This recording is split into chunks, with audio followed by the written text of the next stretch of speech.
Nous allons maintenant créer le poinçonnage de notre pièce avec le logiciel Radan. Donc nous avons créé sur SolidWorks la pièce surface composée, la pièce numéro 2. Nous l'avons exportée à l'état déplié en DXF. Donc nous pouvons ouvrir maintenant le logiciel de Radan. Qui va s'ouvrir. Voilà. On sélectionne ici pièce, ouvrir, type de fichier DXF, et je vais aller rechercher dans l'arborescence ici mon état déplié en DXF. Ouvrir, j'ai ma pièce qui s'ouvre ici, je sélectionne acier, épaisseur 1,5, poinçonneuse, je vais prendre la Trumpf Minimatic 100, OK. Je vais faire un utilitaire de contour. Je vais faire le lissage. Tolérance 0,1, c'est bon. Je garde la plume numéro 1 et je vais faire OK.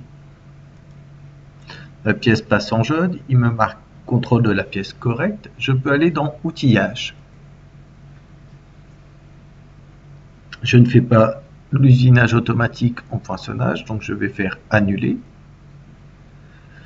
Je vais faire des lignes droites et ici je vais utiliser un poinçon rond. Je vais utiliser un poinçon rond pour faire même les lignes droites. Je vais faire tout en grignotage avec un rond pour pouvoir orienter ma pièce dans l'imbrication après dans tous les sens. Si j'utilise des rectangles, je suis obligé de laisser soit ma pièce horizontale, soit verticale pour éviter justement l'orientation de mes rectangles.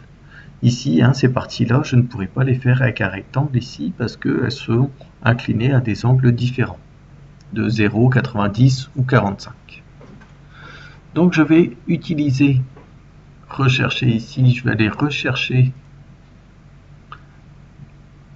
le rond de 6,5, OK.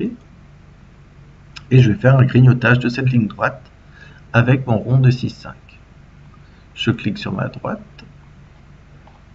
Par contre, si on observe bien, mon rond ne va pas jusqu'au bout tout à fait de ma ligne droite. Enfin, le bout de mon poinçon va jusqu'au bout de la ligne droite, mais il ne va pas grignoter toute cette petite partie-là ici. Donc, dans ces cas-là, on va revenir en arrière et je vais lui dire ici, en début et en fin de poinçonnage, on va dépasser de la moitié de mon outil. Donc, j'ai pris un outil de 6,5, je vais prendre la moitié 3,25. Je vais paramétrer aussi la rugosité ici de mon grignotage à 0,25. Et je vais venir ici, cliquer sur ma ligne droite ici. On voit maintenant que mon outillage dépasse ici de chaque côté. Alors j'ai un début et une fin. Ici, vous voyez, je pourrais faire dépasser que au début ou que à la fin. Le début ou la fin d'une ligne droite dépend de quel côté je vais cliquer. Si je prends je prends le milieu, si je clique de ce côté-là, mon début va être ici, ma fin de poinçonnage va être ici. Si je clique ici, mon début de poinçonnage va être ici et ma fin va être ici. Donc il dépassera, si je paramètre que le début et que je clique ici, il dépassera que de ce côté-là et pas de l'autre côté. Je clique ici sur les contours de ma pièce. Alors cette partie-là, il me l'a converti, vous voyez ici, en ligne droite. Il n'a pas fait une courbe, il a décomposé notre courbe ici en plusieurs lignes droites.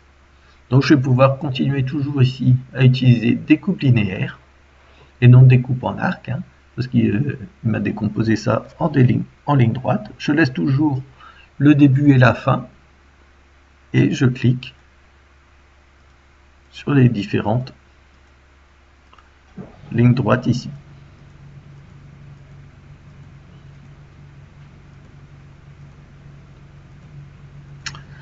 Je fais le contour de ma courbe, j'appuie sur la molette pour recentrer et j'enregistre ma pièce. Je vais pouvoir l'orienter ici dans tous les sens. Je vais créer ici un nouveau dossier SIM